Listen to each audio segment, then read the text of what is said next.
हाय, good morning.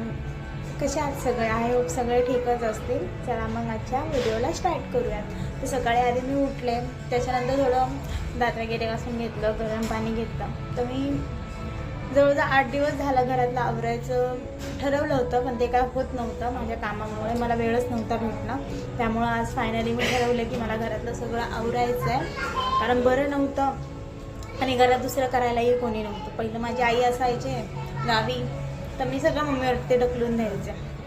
पण जेव्हापासून पुण्यात राहायला आले तेव्हापासून सगळं एकटीवर पडते तर कळत आहे. जेव्हा आपली आई असते त्यावेळेस आपल्याला असं वाटतं की नाही, आई आपली मागे किरकिर लावते, सगळं काम आपल्याला सांगते. बट असं काही नसतं.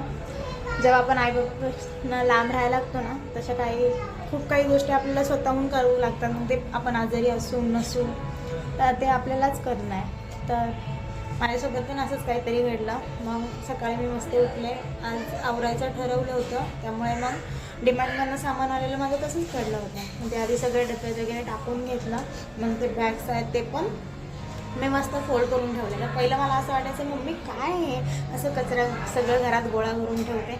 पण जेव्हा ती सिच्युएशन माझ्यासोबत झाली तेव्हा कळालं की प्रत्येक गोष्ट काही ना काही ती कामी येते. तर त्यामुळं पण मी आता ते मस्त झटकून वगैरे घडी घालून ठेवते, जेणेकरून परत मला ते उपयोगी पडतं. तर ते झाल्यानंतर त्याच्यानंतर सगळं मी भांडी घासायला काढली होती, डबे वगैरे होते, सो भांडी वगैरे घासून घेतली. मग त्याच्यानंतर मिक्सर पण खूप घाण झाला होता माझा, तर तो पण पुसून घेतला. किचन ओटा घासून घेतलं. मग फरशी पुसून वगैरे घेतली. त्याच्यानंतर मी पाणी ठेवलं गरम, तावपर्यंत मी स्किन केअर करून घेतली. मग त्याच्यानंतर आज डबा माझ्या बहिणीनं बनवला होता, सो काय मी स्वयंपाक नाही केला, तिनेच केला स्वयंपाक. मग तिने माझ्यासाठी डबा वगैरे बनवून ठेवलं होतं.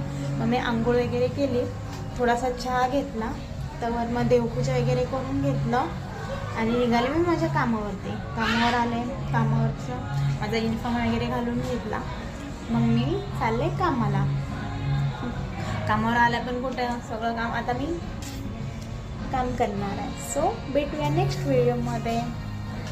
Bye bye.